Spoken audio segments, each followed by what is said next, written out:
وملائكته يصلون على النبي يا أيها الذين آمنوا صلوا عليه وسلموا تسليما. الصلاة والسلام عليك يا سيدي يا رسول الله وعلى آلك وصحبك يا سيدي يا حبيب الله. الصلاة والسلام عليك يا سيدي يا سيد المرسلين وعلى آلك وصحبك يا سيدي يا شفيع المذنبين. الصلاة والسلام عليك يا سيدي يا رحمة للعالمين وعلى آلك وصحبك يا سيدي يا خاتم النبيين. السلام علیکم ورحمۃ اللہ وبرکاتہ. اللہ تعالیٰ جل مجدہ الکریم نے سورۃ العنکبوت کی آیت نمبر 45 جس کا آغاز 21ویں سپارے کی پہلی آیت سے ہے ارشاد فرمایا اتل ما اوحی الیک من الکتاب واقم الصلاۃ. اے پیارے محبوب صلی اللہ علیہ وسلم آپ پڑھیے اس کتاب کو جو آپ کی طرف وحی کی گئی ہے. وَأَقِمِ الصَّلَاةَ اور نماز قائم کریں. إِنَّ الصَّلَاةَ تَنْهَا عَنِ الْفَحْشَاءِ وَالْمُنْكَرِ بے شک نماز بے حیائی اور بری باتوں سے روکتی ہے. وَلَذِكْرُ اللَّهِ أَكْبَرُ اور اللہ کا ذکر سب سے بڑا ہے. وَاللَّهُ يَعْلَمُ مَا تَصْنَعُونَ اور اللہ جانتا ہے جو تم لوگ کرتے ہو. دو اس میں مضمون بیان ہوئے ہیں، ایک تلاوت قرآن مجید اور دوسرا نماز. اللہ تعالیٰ نے فرمایا میرے محبوب آپ ان کو تلاوت کر کے بتائیں. خود تلاوت کریں گے تو ان کو تلاوت کرنی آئے گی. نبی کریم صلی اللہ علیہ وسلم آپ پوری امت میں سب سے زیادہ خوبصورت قرآن شریف پڑھنے والے اور خوبصورت قرآن مجید پڑھنا یہ اللہ تعالیٰ کی نعمتوں میں سے ایک نعمت ہے. بڑے بڑے قاری قرآن پکے بھی ہوتے، قرآن مجید کا ایک ایک حرف ان کے ذہن میں نقش ہوتا، لیکن آوازیں اچھی نہیں ہوتی، پڑھنے کا سلیقہ نہیں ہوتا، جس کی وجہ سے وہ لفظ دوسروں کے دلوں پہ اثر نہیں کرتے. لیکن بعض آوازیں اتنی خوبصورت ہوتی ہیں کہ جو ہی قرآن مجید کی تلاوت ہوتی ہے آواز دل کے اندر اتر جاتی ہے. نبی کریم صلی اللہ علیہ وسلم کی آواز پوری کائنات میں سب سے زیادہ خوبصورت ہے. لیکن اس کے ساتھ ساتھ اللہ تعالیٰ نے نبی کریم صلی اللہ علیہ وسلم کی امت کے ان خوبصورت ترین آواز والے احباب کا ذکر کیا ہے جن کی آواز میں خود رب کائنات جل مجدہ الکریم قرآن سننا پسند فرماتا تھا. حضرت سیدنا ابی بن کعب رضی اللہ عنہ یہ حضور صلی اللہ علیہ وسلم کی امت کے بہت بڑے قاری ہیں کہ جبرائیل علیہ السلام آئے اور انہوں نے آ کے عرض کی اے اللہ کے نبی صلی اللہ علیہ وسلم آپ حضرت ابی بن کعب سے قرآن مجید کا دور کیا کریں. قرآن مجید کا دور یعنی سنیں بھی اور سنائیں بھی. نبی کریم صلی اللہ علیہ وسلم نے پوچھا ابی بن کعب سے کیوں کرنا؟ تو جبرائیل علیہ السلام عرض کرنے لگے حضور اللہ تعالیٰ یہ فرما رہا ہے کہ جب ابی بن کعب قرآن مجید پڑھتا ہے تو اللہ کو بہت پیارا لگتا ہے. تو آپ نے حضرت ابی بن کعب رضی اللہ عنہ کو بلایا، فرمایا ابی بن کعب اللہ نے یہ پیغام بھیجا ہے آپ کے لیے. تو آپ کی آنکھوں سے آنسو بہہ نکلے. کہنے لگے عرض کرنے لگے حضور اللہ تعالیٰ نے میرا نام لے کے کہا ہے؟ آپ نے فرمایا ہاں اللہ نے تیرا نام لے کے کہا. ابی بن کعب بڑا خوبصورت قرآن شریف. شاہ نجاشی کے دربار میں جب حضرت جعفر طیار رضی اللہ عنہ نے سورۃ مریم کی آیات تلاوت فرمائی نا، تو اللہ تعالیٰ جل مجدہ الکریم نے یہ مضمون قرآن مجید میں بیان فرمایا ہے کہ حضور صلی اللہ علیہ وسلم کے سارے صحابہ کیونکہ فصیح اللسان عربی دان تھے، قرآن مجید بہت خوبصورت پڑھتے تھے۔ تو اللہ تعالیٰ فرماتا ہے کہ وَإِذَا سَمِعُوا مَا أُنزِلَ إِلَى الرَّسُولِ تَرَىٰ أَعْيُنَهُمْ تَفِيضُ مِنَ الدَّمْعِ مِمَّا عَرَفُوا مِنَ الْحَقِّ، کہ جب اس نے قرآن مجید سنا نا جو نبی صلی اللہ علیہ وسلم کی طرف اترا ہوا تھا، تو اس کی آنکھوں سے آنسو بہہ نکلے۔ شاہ نجاشی کا دل دھل گیا، اس کو سمجھ آ گئی کہ اسلام نے عیسیٰ علیہ السلام کے بارے میں کیا خوبصورت عقیدہ بیان کیا۔ مما عرفوا من الحق، آنسو اس لیے بہے کہ اس نے حق کو پہچان لیا۔ تو قرآن مجید کو خوبصورت آواز میں پڑھنا اور پھر لوگوں کا سننا اور آنکھوں سے آنسو بہنا، یہ بھی اللہ کی نعمت ہے۔ تو اللہ تعالیٰ فرماتا ہے میرے محبوب صلی اللہ علیہ وسلم آپ تلاوت کر کے سنائیں، پڑھیں قرآن مجید۔ پھر شاہ نجاشی نے 40 بندے بھیجے نبی کریم صلی اللہ علیہ وسلم کی بارگاہ میں کہ اگر غلام اتنے خوبصورت قرآن شریف پڑھتے ہیں تو حضور پاک کیسا پڑھتے ہوں گے۔ جب نبی کریم صلی اللہ علیہ وسلم نے تلاوت قرآن مجید فرمائی اور سورہ یاسین پڑھی تو جتنے بندے آئے ہوئے تھے ساری مسلمان ہو گئے۔ یہ دلوں کی کیفیت بدل دیتا۔ اسی نے حضرت عمر بن خطاب کو مسلمان کیا تھا۔ ویسے تو ہم کوئی اور واقعہ سناتے ہیں کہ حضرت عمر بن خطاب رضی اللہ عنہ کے ایمان لانے کا سبب وہ واقعہ تھا کہ آپ حضور صلی اللہ علیہ وسلم کو معاذ اللہ شہید کرنے کے ارادے سے جا رہے تھے، تو رستے میں کسی نے یہ کہا کہ پہلے اپنے گھر کی خبر لے لو، آپ کی بہن اور آپ کا بھائی جو ہے بہنوئی جو ہے وہ مسلمان ہو چکا ہے۔ تو حضرت سیدنا عمر بن خطاب رضی اللہ تعالیٰ عنہ آپ وہاں گئے اور بڑا سخت رویہ رکھا آپ نے اپنی بہن کے ساتھ، اور اس کے ساتھ بڑی سختی فرمائی، اپنے بہنوئی کے ساتھ بھی۔ لیکن پھر جب انہوں نے قرآن مجید پڑھ کر سنایا تو قرآن مجید کی آیات نے آپ کے دل پہ اثر کیا۔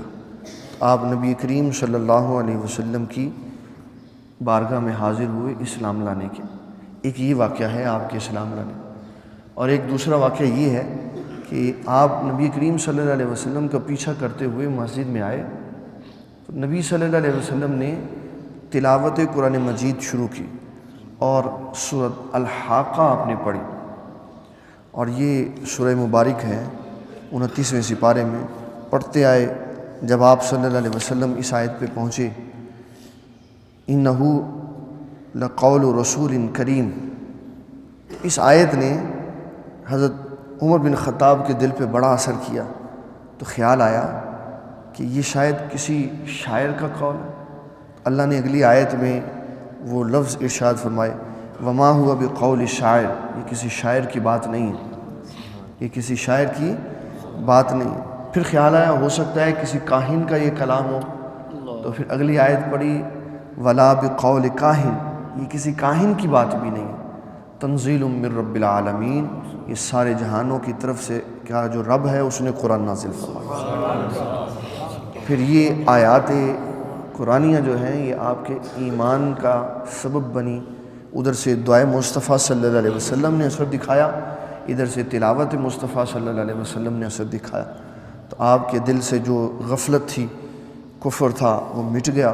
اور فرمایا میرے محبوب صلی اللہ علیہ وسلم جو اللہ نے آپ پہ وحی کی ہے نا وہ تلاوت کریں، اور اللہ کا بڑا نظام خوبصورت ہے۔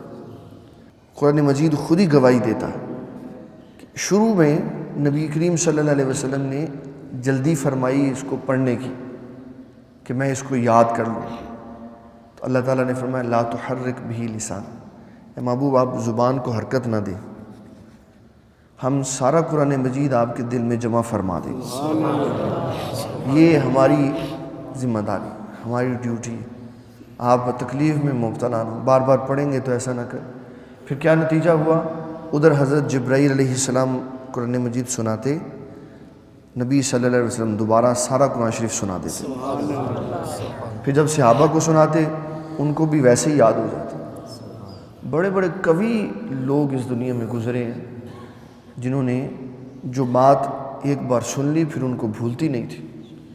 امام اعظم ابو حنیفہ رضی اللہ عنہ کی بارگاہ میں فقہ حنفی کے بہت بڑے امام جنہوں نے مذہب حنفیہ کو تحریر کیا ہے قاضی ابو یوسف رحمۃ اللہ علیہ کے کہنے پہ، اور اسلام کی مضبوط ترین کتب جن کو کتب فقہ کہتے ہیں وہ انہوں نے تحریر کی۔ امام محمد علیہ رحمۃ بڑے چھوٹے سے تھے، نابالغ تھے جب پڑھنے کے لیے، خوبصورت بھی تھے۔ تو امام اعظم ابو حنیفہ رضی اللہ تعالیٰ عنہ نے ان کو نابالغ سمجھ کے یہ فرمایا کہ چلو اس کو پہلے قرآن شریف حفظ کرنے کے لیے بھیج دیتا ہوں، جتنی دیر میں یہ قرآن مجید حفظ کرے گا، داڑھی مونچھ آ جائے گی، بالغ ہو جائے گا، تو پھر دین پڑھانے میں اس کو ذرا آسانی ہوگی۔ تو آپ نے جمعے والے دن میں فرمایا جاؤ بیٹے قرآن شریف حفظ کر کے آؤ، تو چلے گئے۔ پھر اگلا جمعہ ہوا تو امام اعظم کی بارگاہ میں کہنے لگے حضور میں دین پڑھنے کے لیے آیا ہوں، تو مجھے کچھ شفقت فرمائے۔ تو آپ نے فرمایا بیٹے میں نے پچھلے جمعے بھی آپ کو کہا تھا قرآن شریف حفظ کر کے۔ تو عرض کرنے لگے حضور پچھلے جمعہ سے لے کے اس جمعہ تک میں نے سارا قرآن مجید حفظ کر لیا۔ یہ بھی اس کی عطا ہے، اس کے ساتھ تعلق ہے۔ اتنی قوی ذہن اور قوی حافظے یہ اللہ تعالیٰ کی عطاؤں میں سے ایک عطا ہے۔ فرمایا محبوب صلی اللہ علیہ وسلم جو کتاب آپ کی طرف نازل فرمائی گئی ہے آپ اس کو پڑھیں، اس کو پڑھیں۔ صرف اس کو حفظ کر لینا کام نہیں ہے۔ جب کوئی بچہ حافظ قرآن ہوتا ہے نا تو ہم حدیث سنا دیتے ہیں اپنی مرضی کی کہ جس نے قرآن شریف حفظ کیا اس کو اللہ تعالیٰ یہ اعزاز دے گا کہ اس کے باپ کے سر پہ تاج رکھے گا، اور یہ بندہ 7 یا 10 ایسے بندوں کی شفاعت کرے گا جس کے اوپر جہنم واجب ہو چکی ہو۔ حالانکہ پوری بات ایسے نہیں ہے۔ نبی کریم صلی اللہ علیہ وسلم فرماتے ہیں جس نے قرآن مجید حفظ کیا اس کے حلال کو حلال جانا، حرام کو حرام جانا، اس پر عمل کیا، تب جا کے یہ نعمت ملے گی کہ اس کے باپ کے سر پہ اللہ تعالیٰ ایسا تاج رکھے گا جو چاند اور سورج سے زیادہ چمکدار ہوگا۔ صرف حفظ کر لینا کمال نہیں، حافظ قرآن کو تو پتہ ہی نہیں ہوتا اس کے اندر کیا لکھا، ایک لفظ نہیں اس کو پتہ ہوتا، بلکہ اس کو اگر وہ ایسے استاد کے پاس کہ جو بس صرف حفظ کرانے کے لیے آیا تو وہ تو نماز بھی نہیں اس کو آتی۔ اور یہ بہت بڑا ظلم حفاظ کرام پہ ہوتا ہے کہ وہ جن اساتذہ کے پاس پڑھتے ہیں وہ کہتے ہیں جی ہماری ڈیوٹی صرف قرآن مجید پڑھانا ہے۔ قرآن مجید پڑھایا اور وہ بچہ چلا گیا اور پھر وہ کاروبار میں لگ گیا اور قرآن مجید بھی گیا، اور جناب مسئلے تو ویسے ہی اس کو نہیں آتے تھے۔ تو یہ استاد کی ڈیوٹی ہے، حفظ والے استاد کی، کہ وہ دوران حفظ اس کا ذہن ایسا تیار کر دے کہ وہ قرآن مجید پڑھے، پھر قرآن مجید کے بعد قرآن مجید کے احکامات سیکھے، اور پھر نبی صلی اللہ علیہ وسلم کے دین کا داعی بن کے ساری زندگی گزارے۔ اگر نہیں اس کی تربیت کریں گے تو وہ حفظ کر کے چلا جائے گا، اور پھر وہ جب کسی اچھے اور صحبت والے استاد کے پاس نہیں بیٹھا ہوگا اس کا نتیجہ بڑا خوفناک ہوگا۔ قرآن مجید صرف اس کو خوبصورت آواز میں پڑھنا آتا ہوگا، اگر کوئی علامہ صاحب سمجھ کے یا حافظ قرآن سمجھ کے مسئلہ پوچھ لے گا تو کوئی مسئلہ نہیں ہے۔ میں نے جمعے والے دن ٹاؤن شپ میں ایک جگہ درس دیا تو ایک نقیب محفل، بڑا جلالی نقیب محفل، مجھ سے کہنے لگا جی آپ نے جانا نہیں ہے، میں نے آپ سے ایک مسئلہ پوچھنا۔ جی فرمائیں۔ کہنے لگا یہ بتائیں کہ جو سید ہوتے ہیں کیا وہ بی بی فاطمہ اور حضرت علی کے بیٹے ہوں تو پھر سید ہوتے ہیں؟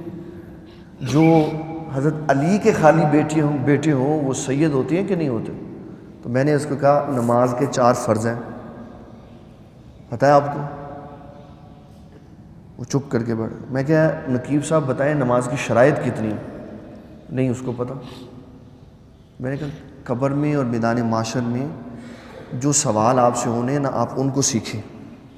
آپ سے کسی نے یہ نہیں پوچھنا کہ سید کون تھا اور سید کون نہیں تھا، آپ سے کسی نے یہ نہیں پوچھنا کہ کس کا بیٹا تھا تو وہ سید تھا، آپ سے پوچھنا ہے کہ نماز کی شرائط کتنی۔ میں نے 4 5 6 دفعہ اس سے پوچھا کہ حضرت صاحب آپ مجھے نماز کی شرائط سنائیں، اتنے بڑے نقیب ہیں، کہتے آپ بتائیں مجھے۔ بالآخر اس نے یہ کہا کہ مجھے نماز کی شرائط نہیں آتی. اور یہی کام حفاظ کرام کے ساتھ ہوتا ہے کہ 2 سال 3 سال قرآن مجید پڑھتے رہتے ہیں، لیکن ان کے اساتذہ ان کی فکر درست نہیں کرتے کہ صرف قرآن مجید پڑھنا ہی کمال نہیں ہے، بلکہ قرآن مجید کے ساتھ ساتھ مسائل قرآن سیکھنے بھی ضروری. میں نے خود اپنی آنکھوں سے دوران حفظ یہ دیکھا ہے، اساتذہ اکرام پوچھتے نہیں ہیں، نہ ایک مسئلہ بتاتے ہیں، جس کی وجہ سے حفاظ کرام قرآن شریف پڑھتے ہوئے بے وضو قرآن پڑھتے ہوئے. میں نے خود اپنی آنکھوں سے یہ دیکھا، قرآن مجید پڑھتے ہیں بے وضو پڑھتے جاؤ. اس کو اس وقت چھوؤ جب وضو کر لو، یہ اس کے آداب میں سے ایک ادب ہے. تو فرمایا میرے محبوب صلی اللہ علیہ وسلم جو کتاب آپ کی طرف نازل کی گئی، آپ اس کے معانی پر، اس کے مفاہیم پر غور کریں اور اس کو پڑھ کے سنائیں. واقیم الصلاۃ، اور نماز قائم کریں. ان الصلاۃ تنہی عن الفحشاء والمنکر. 2 اس میں مسئلے، نماز بے حیائی اور بری باتوں سے روکتی.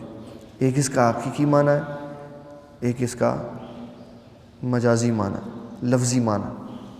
حقیقی معنی یہ ہے کہ جتنی دیر بندہ نماز پڑھتا رہتا ہے نا، وہ کوئی بے حیائی اور برائی کا کام نہیں کرتا.